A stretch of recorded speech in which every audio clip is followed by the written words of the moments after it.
ડગલે ને પગલે હોસ્ટેલમાં કે એમાં આ તો બીસી છે, સરકારનો જમાય છે, એના ઇન્સ્ટ્રુમેન્ટથી હાથ પર મારતા, થટ બીસી તને કંઈ નથી આવડતું. મેં એને એક જ વાત કહી કે ભાઈ આ 3 દરવાજાની બહાર પણ જવાનું નથી. અને તે જ ટાઈમે મારા ફાધરને હાર્ટ એટેક આવ્યો, હૃદયના ધબકારો પણ મેં નહીં સંભળાયો. તો હજુ તમને વાત કરું તો મને હજુ બી આંખમાં આંસુ આવી જાય.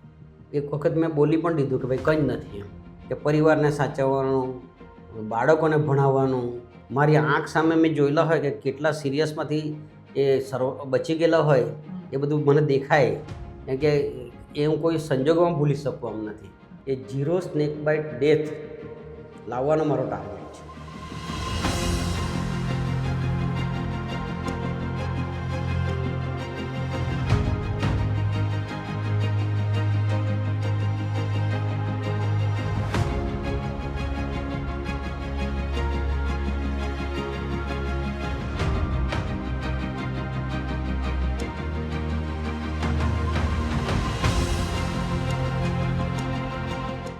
નમસ્કાર મિત્રો, હું છું Viraj Patel from VD news Valsad. મિત્રો, વીડી ન્યૂઝ વલસાડમાં એક નવી સફરના એપિસોડ 2માં આજની સફર એક એવા વ્યક્તિત્વની જેમણે પોતાના સાહસ અને સંઘર્ષથી મેડિકલ ક્ષેત્રે ખૂબ જ મોટું નામ બનાવ્યું છે, જેમણે ઇમ્પોસિબલ કેસોને પણ પોસિબલ કરીને બતાવ્યા છે. પછી તે ગર્ભાવસ્થાના કેસો હોય, સર્પદંશના કેસો હોય કે પછી ભારતની સૌથી મોટી પથરી કાઢવાની વાત હોય, જેમને આપણા મુખ્યમંત્રી શ્રી ભૂપેન્દ્રભાઈ પટેલ તથા વડાપ્રધાન શ્રી નરેન્દ્રભાઈ મોદીની હાજરીમાં સન્માનિત કરવામાં આવ્યા છે, જેમને ધરમપુર રત્ન એવોર્ડ, કર્મયોગી award, Indian medical association award તથા જ્વેલ ઓફ નેશન જેવા એવોર્ડથી નવાજી કરવામાં આવ્યા છે. ત્યારે ગુજરાતમાં જ્યારે સર્પદંશની વાત આવે તો ડૉક્ટર ધીરુભાઈ સી પટેલનું નામ હંમેશા મોખરે હોય છે. એવા આપણા સૌના ડૉક્ટર ડીસી પટેલ આજે મારી જોડે છે. જાણીશું એમના જીવનની સફર. Sir, welcome to our VD news Valsad. પ્રથમ તો ખૂબ જ આભારી છું આપનો કે આપે આપના કિંમતી સમયમાંથી પણ સમય કાઢીને અમારી જોડે વાતચીત કરવાનો મોકો આપ્યો.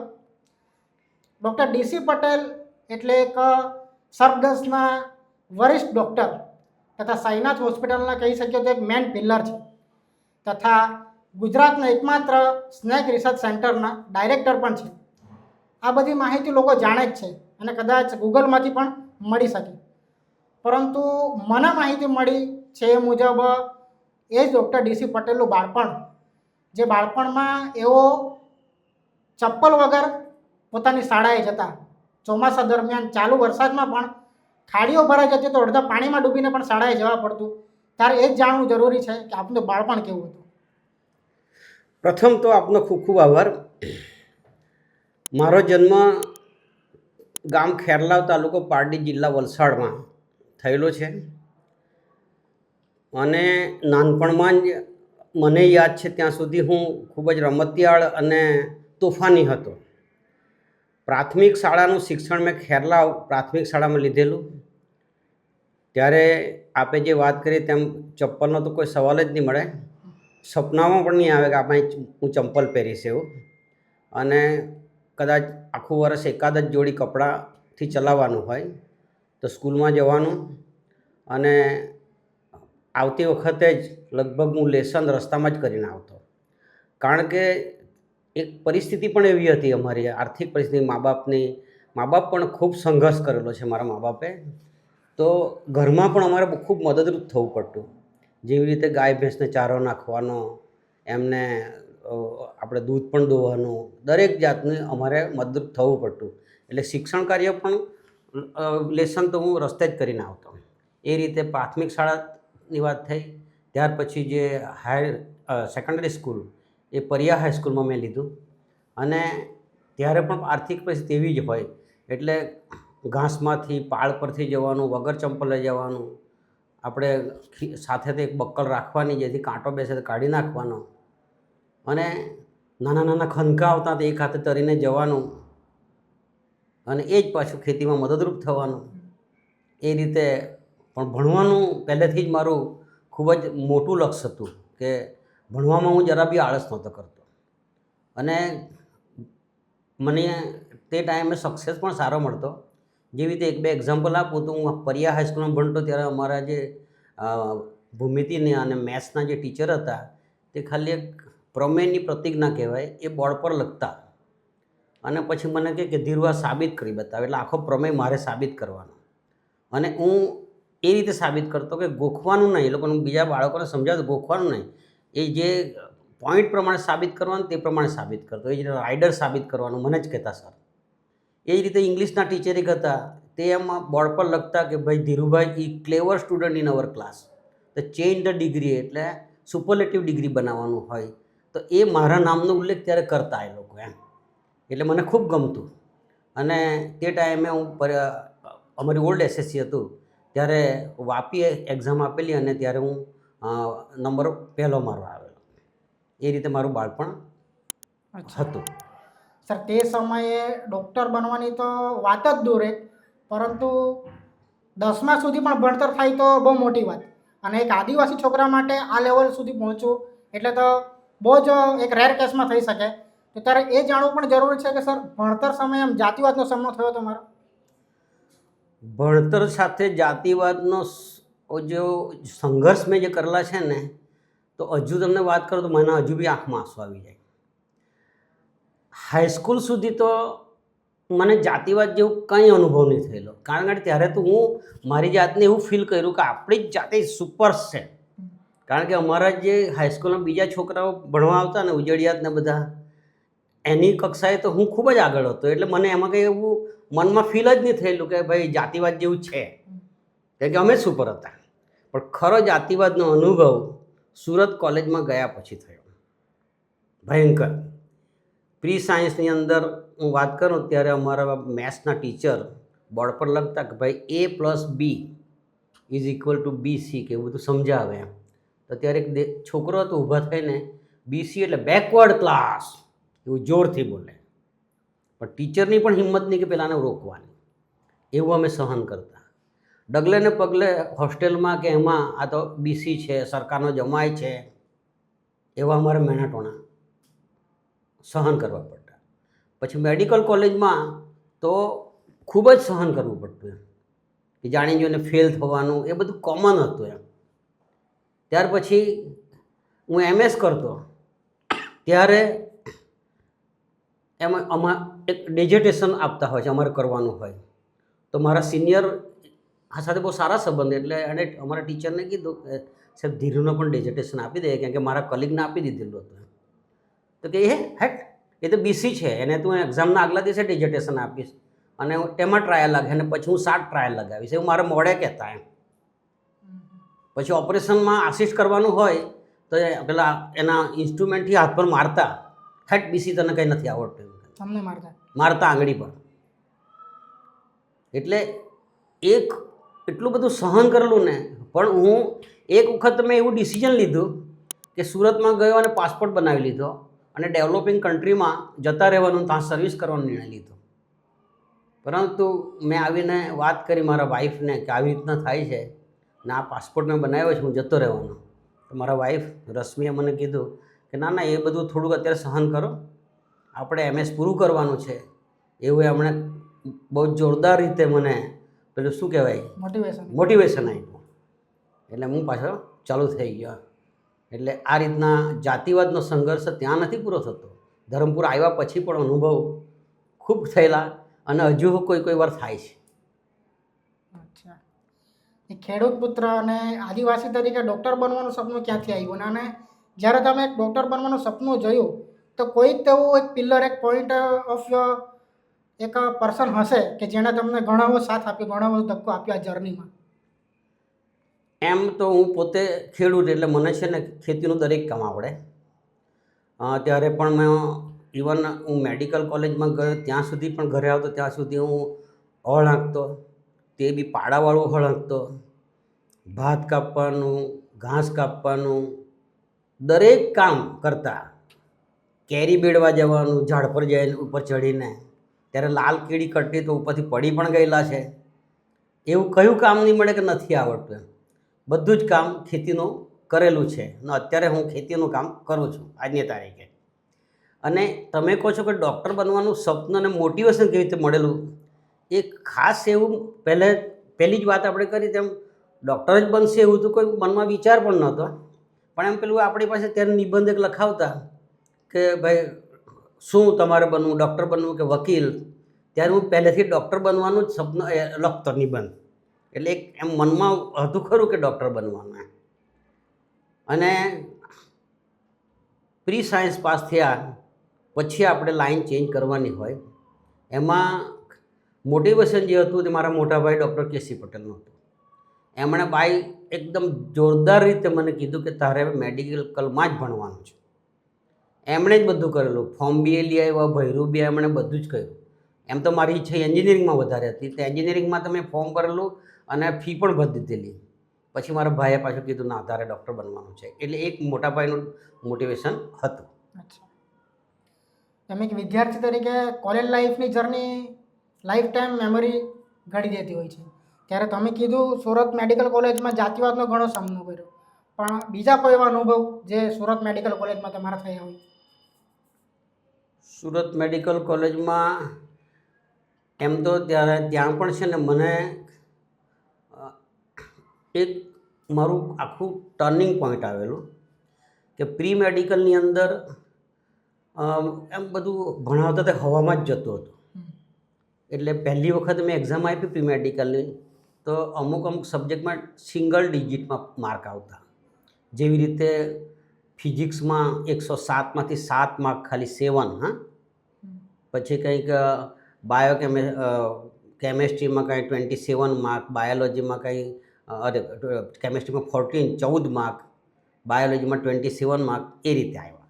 પણ મારું પ્રેક્ટિકલ બહુ પાવરફુલ, એટલે પ્રેક્ટિકલમાં બધામાં ડિસ્ટિંગ સાથે સારા માર્ક મારા.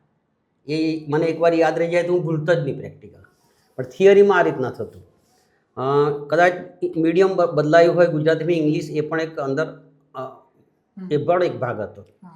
પછી જ્યારે ટર્નિંગ પોઈન્ટની તમે જે વાત કરી તેમાં એક ઇમ્પોર્ટન્ટ એ છે કે મારા જે કલીગ બીજા પાસ થઈને જે ફર્સ્ટ MBBSમાં આવી ગયેલા, તો હું મેડિકલ કોલેજની કેન્ટીનની બહાર ઊભેલો હતો. એટલે એ લોકો બધા ડિસેક્શન, જો હ્યુમનનું ડિસેક્શન કરીને ડેડ બોડીનું, એ કરીને બહાર આવ્યા. એટલે બધા કહેવા લાગ્યા કે ભાઈ મેં તો આજે હાથનું આ ડિસેક્શન કર્યું, અહીંયા આગળ આ નવ જોઈ, આ મસલ જોયો, આ આર્ટરી જોઈ. હું ત્યાં ઊભેલો હતો. એટલે મેં વિચાર કર્યો કે સર એટલે મારું સિમ્પેથેટિકલી આખા વાળ ઊભા થઈ ગયા અને એવું ફીલ થયું કે મને કેમ નહીં આવડે. એટલે ત્યારે મારા ખિસ્સામાં 45 રૂપિયા હતા ઉપરના ખિસ્સા. મેં નક્કી કર્યું કે આપણે હવે વાંચવું છે. એટલે ત્યાંથી ચાલતો ગયો ભાગા તળાવ. ત્યાં આગળ એક દુકાનમાં મેં પેલી રોયલ ખુરશી ત્યારે મળતી, તો ગોલ્ડન કલરની હતી, એના 40 રૂપિયા ભાવ હતો. ને બ્લેક કલરની હતી, જે આજની તારીખમાં મારી પાસે સાચવેલી છે, તેની 45 રૂપિયા હતી. એટલે 45 રૂપિયાની ખુરશી લીધી ને 45 રૂપિયા જ ખિસ્સામાં હતા. માથા પર મૂકીને હોસ્ટેલમાં લઈ આવ્યો. બીજા મિત્રો પાસે બધી બુક લીધી, આ કર્યું ને વાંચવા બેસી જતો. સવારે 5 વાગે ઉઠીને જાતે જ કપડાં ધોવાના, જાતે એ કરવાનું.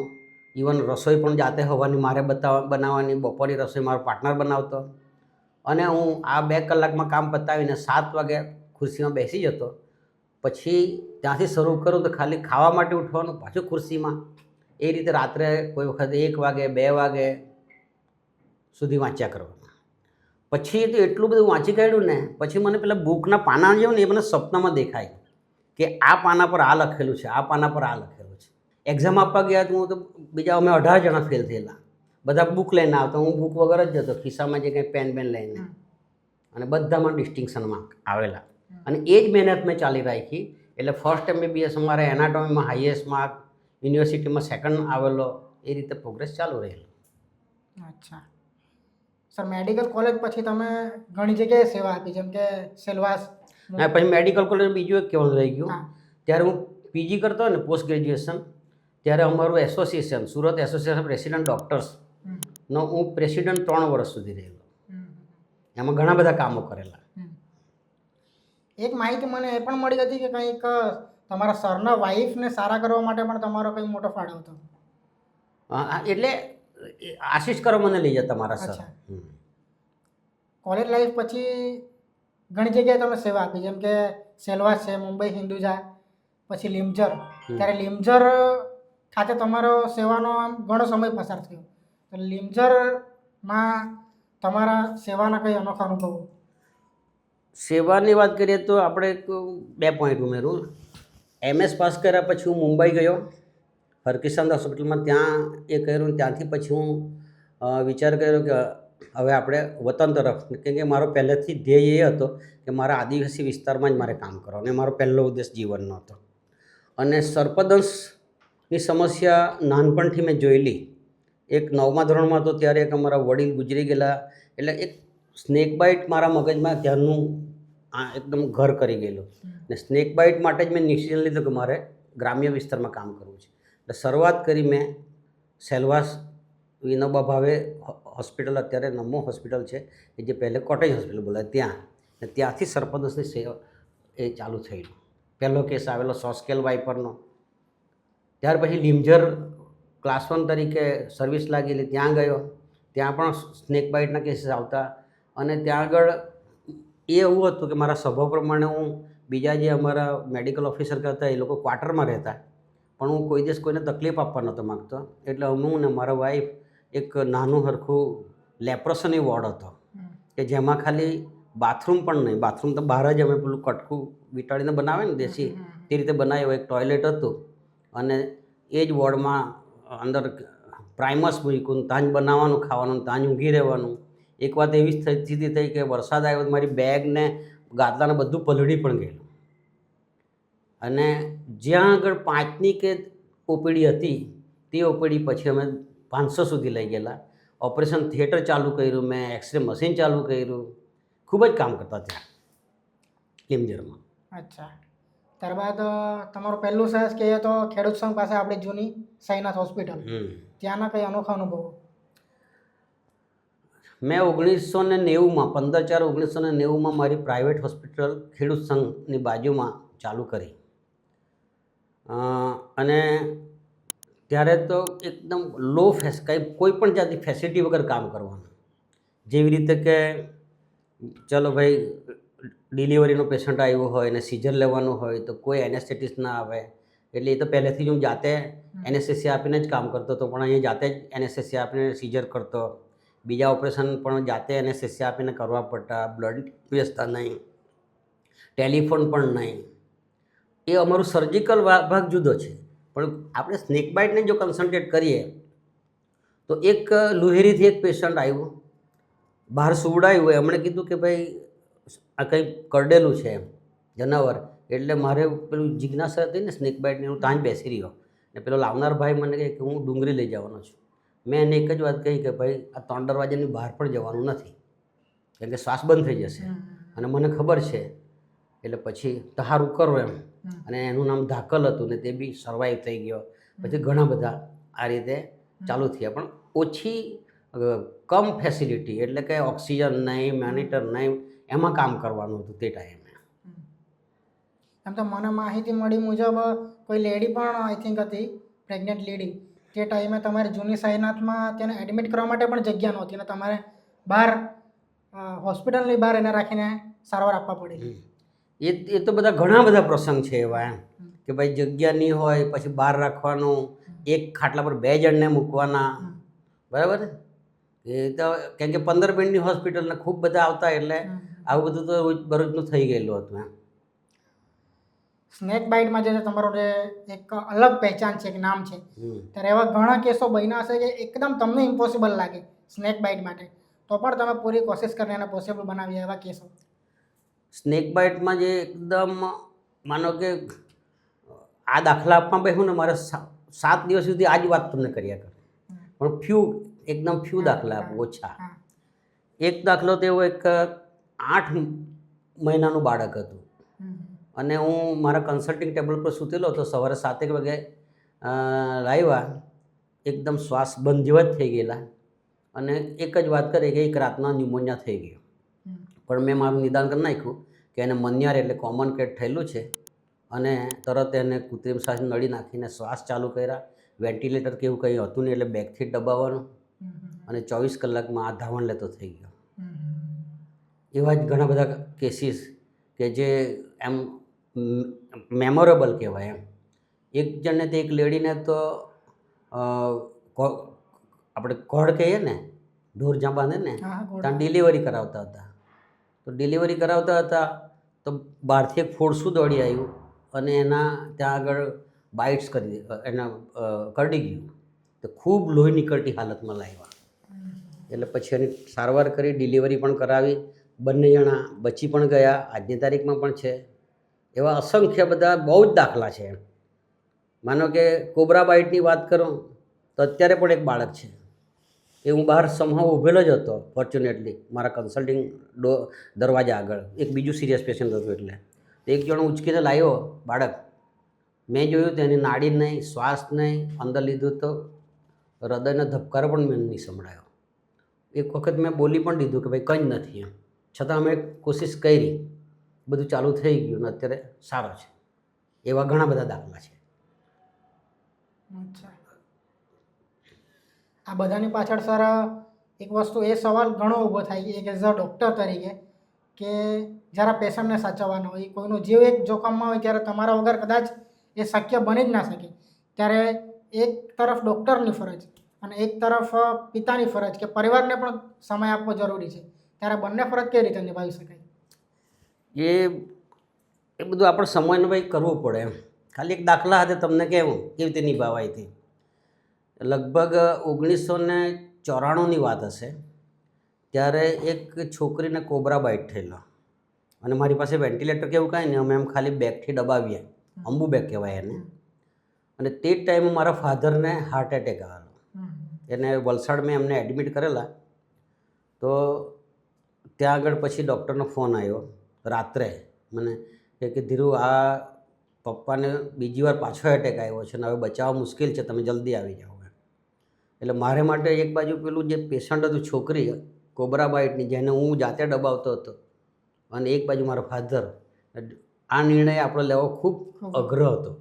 એટલે મેં વિચાર કર્યો, મેં ડૉક્ટરને પછી કીધું કે ફાધરને હું ત્યાં એઝ અ એક રિલેટિવ તરીકે જ બેસી રહેવાનું, મારાથી કંઈ થવાનું નથી, તમારાથી થાય એ કરો, હું આવું છું ગમે તેમ ટાઈમ કાઢીને. એટલે મેં છોકરીને થોડીક રિકવરીની સાઇન જોઈ, હવે વાંધો નહીં આવે એ બધું ઓબ્ઝર્વ કર્યું, જાતે શ્વાસ લેતી થઈ. પછી મેં ગાડી કાઢી ફટાફટ ત્યાં ગયો ને મળી આવ્યો અને પાછો આવી પણ રહ્યો. એટલામાં ફાધર સુધરી પણ ગયેલા હતા, પછી તો ડિસ્ચાર્જ લઈને આવી ગયેલા.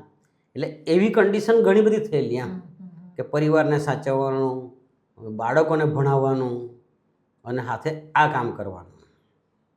અચ્છા, એમ સાંભળવા મળે છે કે ઘણીવાર તમારે અહીંયા કોઈ પેશન્ટ આવ્યું હોય, સારવાર થઈને ડિસ્ચાર્જ થઈને ગયા હોય ઘરે, તમારું જ્યારે એમના વિસ્તારમાં જવાનું થાય ત્યારે તમે ઘણીવાર એમની મુલાકાત લો છો, ત્યારે એવા કોઈ પેશન્ટ જે આજે પણ તમને યાદ આવે ને લાઈફ ટાઈમ યાદ રહી ગયા હોય? એ બધા ઘણા બધા છે. એક ખરજઈ ગામ છે વાંસદા તાલુકાનું, ત્યાં એક હેતવી કરીને બહુ સિરિયસ એને મંજાર એટલે કોમન કેટ બાઇટ થયેલું. હવે આ તરફ જવાનું થાય તો અવારનવાર એને ઘરે મુલાકાત લે. અત્યારે મારે ત્યાં એક મેડિકલ ઓફિસર હતા, એનું ધરમપુર ખાતે મારે એના ચાંદલામાં જવાનું થયેલું. એને ઘરે ગયો, છોકરીઓ જોડે વાત કરી, છોકરીઓ મોટી થઈ ગયેલી છે. પછી અમારે તામસડીમાં એક રિયાકને છોકરી છે. એવા ઘણા જે પેશન્ટ સિરિયસલી બચી ગયેલા, તો એ લોકોને હું ઘરે ફરજિયાત જાઉં છું. એટલે નાના જ નહીં, મોટા ઉંમરના તેને પણ, એટલે એમને હું આત્મીયતા લાગે કે હજુ પણ મળતા રહે છે એમ. ને હું પણ પૂછું કંઈ તકલીફ છે કે કેમ ત્યાં, અને એવું મળવાનું મને બહુ જ ગમે. કેમ કે એ મારી આંખ સામે મેં જોયેલા હોય કે કેટલા સિરિયસમાંથી એ બચી ગયેલા હોય, એ બધું મને દેખાય. કેમ કે એ હું કોઈ સંજોગોમાં ભૂલી શકું એમ નથી, અને ખાસ મુલાકાત લઉં છું.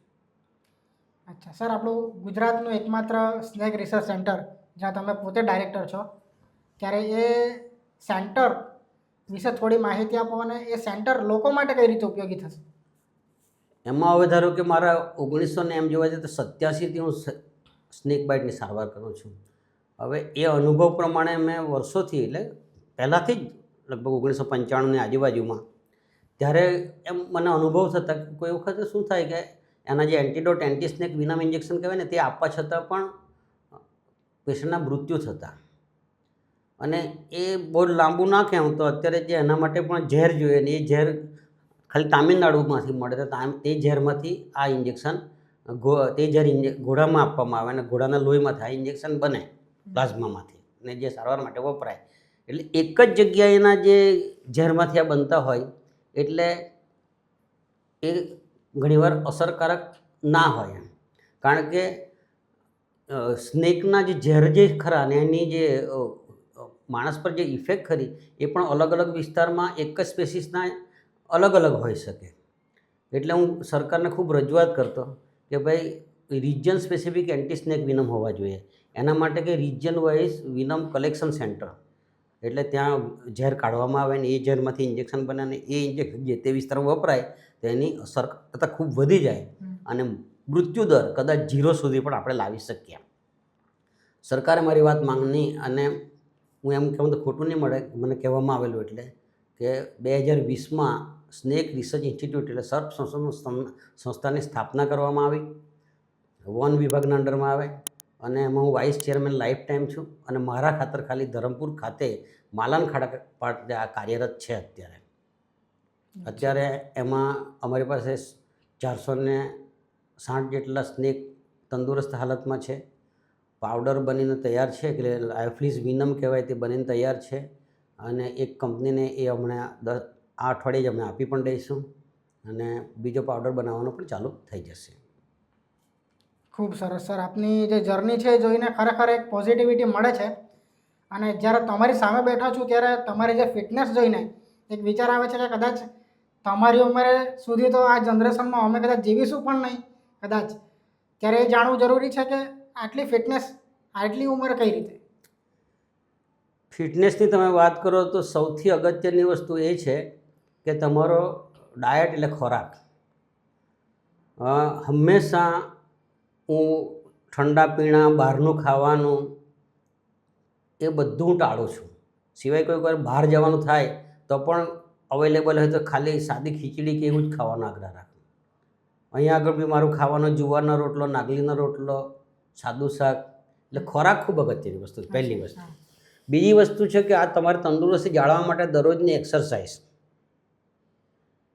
એટલે વર્ષોથી હું લગભગ પહેલાં તો ઘણું કિલોમીટર ચાલતો, પછી તો 8.5 કિલોમીટર તો વર્ષો સુધી હું ચાલ્યો. વર્ષો સુધી સાયકલ પર એક્સરસાઇઝ કરતો, એટલે 15 કિલોમીટર દૂર સાયકલ પર જતો. એટલે એ જાળવણી કરવી ખૂબ જરૂરી છે, તો જ આપણે આપણી તંદુરસ્તી ટકાવી રાખીએ. અચ્છા સર, આ બધું કરવાની પાછળ તમારું એક સપનું કયું? મારું સપનું અત્યારે તો એક જ છે કે હવે તો મારી તો 3 દીકરી છે, એ બી મારી સાથે અહીં હોસ્પિટલમાં કામ કરે છે. એ બરાબર એસ્ટાબ્લિશ થઈ ગઈ છે અને મારા માટે ગર્વની વાત એ છે કે આજના જનરેશનના બધા છોકરાઓ શું કરે કે સિટી જ પસંદ કરે, પણ એમણે જે એની માએ સંસ્કાર આપેલા અને મારા બી હશે એના લીધે ધરમપુર પસંદ કર્યું એ સૌથી મોટું મને ગર્વ. બરાબર. અને બીજી વસ્તુ એ લોકો 3 જણી ખૂબ સેવાભાવી છે. એટલે એમ કોઈ વાર બિલની વાત આવે ને તો હું જોઉં તો તારું બિલ આટલું જ છે એમ થાય ત્યારે છોકરીઓ કે ના પપ્પા બરાબર છે, હજુ પણ આપણે એનું ઓછું લેવાનું છે. એટલે એક એમની ભાવના બહુ મોટી છે. એટલે એ મને ખૂબ આનંદ છે અત્યારે. અને એમ મારું સ્વપ્ન જે ખરું અત્યારે તો જે સર્પદંશથી જે સ્નેક બાઇટથી ડેથ થાય છે એ 0 સ્નેક બાઇટ ડેથ લાવવાનો મારો ટાર્ગેટ છે. એના માટે હું ખૂબ પ્રયત્ન કરું છું. આખા ગુજરાતમાં ડૉક્ટરોને ટ્રેનિંગ આપવા પણ જાઉં છું. અમારું સેન્ટર કાર્યરત થશે તો ઇન્જેક્શન બનશે, અહીં વપરાશે એ પણ હશે. બીજું હું અવેરનેસ પ્રોગ્રામ ખૂબ કરું છું કોલેજમાં, આમ જનતામાં. એટલે એની અંદર આપણે પહેલી વસ્તુ તો સ્નેક બાઇટથી કેવી રીતે બચી શકાય, કેમ કે આ પ્રિવેન્ટેબલ છે. દરેક સ્નેકના જે બાઇટ કરવાનો ટાઈમ અને અમુક સિચ્યુએશન ફિક્સ છે, તો એનો આપણે કાળજી રાખીએ તો આપણે સ્નેક બાઇટમાંથી બચી શકાય. બીજું અમે છેલ્લા 6-7 વર્ષથી જે ફાર્મર છે, ગરીબ ફાર્મર, એને અમને કોઈ જગ્યાએથી ફંડિંગ મળે એટલે લોંગ બૂટ એટલે ગમબૂટનું વિતરણ કરીએ છીએ. લગભગ દર વર્ષે અમે 1500 જેટલી જોડી વિતરણ કરીએ છીએ. ઘણીવાર તો સ્થળ પર જઈને આપીએ, આઈડેન્ટિફાઈ કરીએ કે જેની જરૂરિયાત છે તેને જ વિતરણ કરીએ અને એનો નંબર મારો નંબર આપી દઉં અને એ લોકોને કહું કે તમે જો સર્પદંશથી બચી ગયા હોય તો મને તરત ફોન કરજો. તો 1500 જોડી આપેલા તેમાંથી ખાલી 2 જણા બી બચી ગયા હોય ને તો અમારું આ સાર્થક સફળ થયેલું છે. ગણાય. જી, ખૂબ જ સરસ સર. અને જે રીતે તમે કીધું તમારા બાળકોએ તમારા વિચારો તમારી પ્રેરણા જે અપનાવી અને જે સેવાભાવી વિચારો એમના પણ છે, ત્યારે આ ઇન્ટરવ્યૂ જોતા આ પોડકાસ્ટ જોતા તમામ જનતાને તમારે એક વાક્યમાં કોઈ સંદેશો આપવો હોય તો શું કહેશો? એક વાક્યમાં તો કે જે કંઈ તમને આપણે અહીં એક માનવ તરીકે આવ્યા છે, તો એક તો આપણો પહેલાં ધ્યેય સંકલ્પ નક્કી કરો કે આપણે શું કરવાનું છે. અને જેમ બને તેમ જે ગરીબ લોકો છે, જેની જરૂરિયાત છે, એન્જિનિયર હોય તો એન્જિનિયર તરીકે, ડૉક્ટર હોય તો ડૉક્ટર તરીકે, શિક્ષક હોય તો શિક્ષક તરીકે, જે તે લાઈન હોય તે પૂરી પાડો અને સમાજને ઉપર લાવવાનું કામ કરો, સમાજને શિક્ષિત કરો. ખૂબ ખૂબ અગત્યની વસ્તુ છે. ઠીક છે, thank you so much sir. તમારી આ જર્ની જાણીને ખૂબ જ એક પોઝિટિવિટી, એક મોટિવેશન, એક પ્રેરણા મળી અને એ જ તમારા વિચારોને અપનાવીને અમે પણ કંઈક આગળ વધવાની કોશિશ કરીશું. ત્યારે મિત્રો, આ છે ડૉક્ટર ડીસી પટેલની જીવનની સફર.